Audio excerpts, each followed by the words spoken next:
waan idin salaamay guys. Muddo ayaan idinka maqnaa. Waxaan filayaa inaad isweydiiseen xagee buu ninkii ku lumay, laakiin maanta waan soo laabtay anigoo idin wada anime cusub oo aad u xiiso badan. Maantay waxaan idin soo koobayaa animiga Darkimon. Waa sheeko ay ka buuxaan siro badan, vampires iyo dhacdooyin ka yaabin doona. Markaa soo dhawaada oo nala sii joog ilaa dhammaadka, sababtoo ah maanta waxaan gudaha u gelaynaa safar xiiso leh oo ku saabsan dunida Darkimon. Hana iloobin inaad u saliso nabigeena Maxamed sallallahu عليه وسلم. muuqaalkana like saar.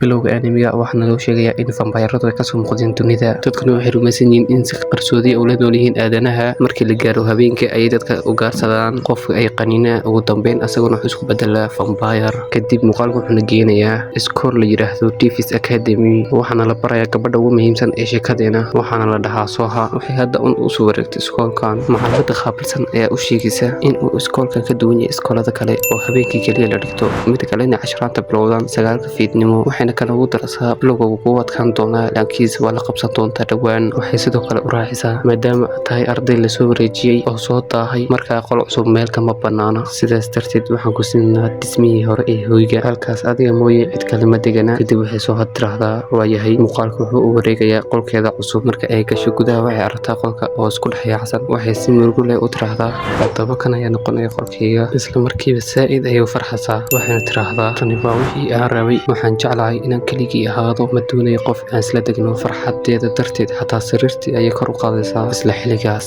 wiil ayaa qolka soo gelaya. wuxuu arkayaa iyadoo sariir kor u sida. Soha markiiba way naxdaa, waxayna istiraahdaa muxuu hadda ka fikirayaa, man ogaan doonaa inaan awooddo gaara leeyahay. waxay si degdega u tiraahdaa saad u malinsi wax uma jiraan. wiilkaas ana baro magaciisa wax la dhahaa Heli. waxaana idiin sii sheegayaa in sheekadan ay ka muuqan doonaan 7 wiil oo wala socda. Heli ayaa ka mid ah 7 wiil. Heli asagoo dhul cadeynaya ayuu ka dhahaa awalwilin wax qalada kama aan fakirin. dhab ahaantii Heli waa vampire, laakiin arrinta ayuu ka qarinayaa. Soha wuxuu ku yiraahdaa waxaan halkan u imaanay inaan qaato buug. dib buugii ayuu qaataa wuuna baxaa. Soha waxay rabtaa inay joojiso ay isbarto oo ay saaxiibo noqdaan, laakiin way kala laabaysaa, mana awoodo inay u yeerto. si lama filaan ah Heli ayaa dib ugu soo noqda qolka. wuxuu u sheegaa magaciisa in la dhaho Heli, wuxuuna weydiiyaa magaceeda. Soha oo yaaban ayaa ugu jawaabta magaceedu waa Soha, isbarasho wanaagsan. Helina wuxuu jawaabaa magacaada qurux badan ayaad leedahay. wuxuuna ka dhahayaa waan baxay ee jaab. waxaana naloo muujinayaa in ay Soha aad u neceb tahay vampirestka, sababtoo ah waagii hore ayay wax aad u xun kala kulantay, taasoo ka dhigtay in ay nacayb u qaado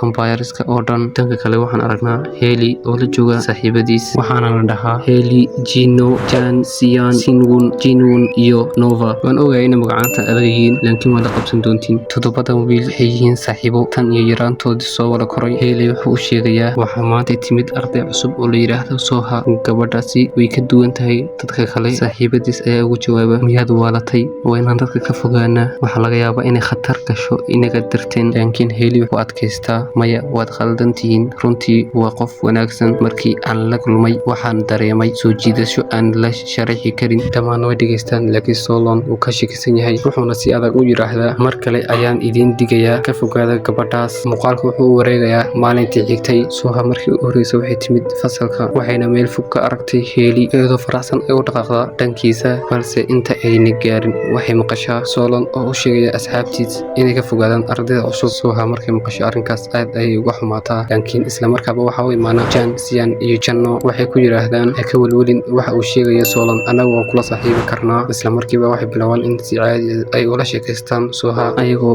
mid isku baraya. kadib Solon uu niyad jabaa asagoo ku dhahaa maxaa dhacay, qofna hadalkay ma dhegaysan miyaanan hadda idin lahayn. saaxiibadiis ayaa ugu jawaaba war waxaa iska ilow. kadib Heli wuxuu Soha ka dhahaa ka waran haddaan iskoolka kugu soo wareejino. shantoodii waxay bilaabaan inay tusaan dhammaan qaybaha ka kooban yahay iskoolku. Soha waxay si raaxo leh u daawanaysaa meel kaste oo ay marayaan. ugu dambeyn waxay imaanaan goobta kooxda kubadda kolayga. halkaas waxay kula kulantaa Jinwon iyo Nova oo la magacaanta u adag yahay laakiin dulqaadkii uu soo dhamaaday kulanka. Soha ayaa tiraahdaa wax buu kusoo iloway qolkeyga, waana soo qaadanaya, waana idiin soo laabanaya laakiin jidka ay kula kulantaa Solon wuxuuna ka dhahaa anagu ma rabno saaxiibtinimadaada midda kalena waxaan kaaga baahanay ma jirto wuxuuna ula hadlaa si qabow oo qallafsan Soha isla markiiba wajigeedu isu bedelaa oo waxay way kaataa qof murugaysan markuu sidaa arko uu wareeraa asagoo ku dhahaa bes idigara lehow ana kula saaxiiba doonaa waxaa doonaysan samee markii hadalka maqasho Soha aad ay u faraxdaa kadib muuqaalku wuxuu wareegayaa Soha iyo Hailey oo isla socda wuxuuna markii horeysa tusaa awoodiisa tani waa sirteena nuqaaska ah ee cidba ha u sheegin waxay nagu jawaabtaa hawlwelin qofna uma sheegi doono kadib Soha waxay gashaa fasalkeeda waxayna la kulantaa fasalka dhexdeeda Sian iyo Solon aadna way u faraxdaa kadib saddexdooda waxay noqdaan isku fasal kadib markuu casharada soo dhamaado Soha ayaa tiraahdaa waxaan maanta hagaajinayaa qolkeeda laakiin si lama filaana waxaa u maqlaya Sian isagoo dhahaya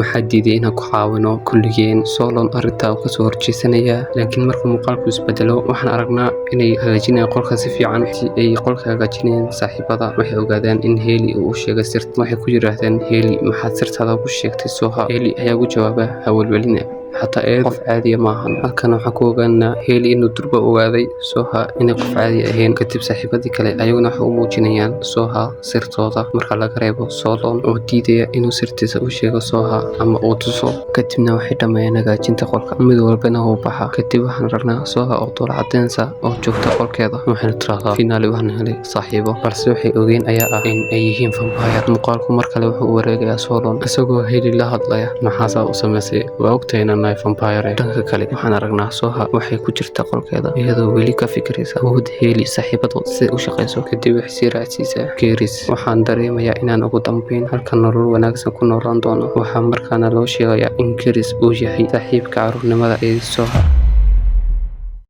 Shaqada koowaad halkan ay ku dhamaaday daba su'aasha ugu weyn ayaa ah maxaa xigi doona ma awoodi doontaa inaad ogaato siraha ku qarsoon Darkmoon mayna ogaan doontaa in ay saaxiibadood yihiin vampires dhab ah wax waliba waxaan ogaan doonaa qaybta xigta haddii aad rabtid inaad ogaato waxaa dhaca doona qaybta xigta haylowin inaad nagu soo biirto mar kale oo subscribe tiraahdo mahadsan waxaan oo balamaa qaybta xigta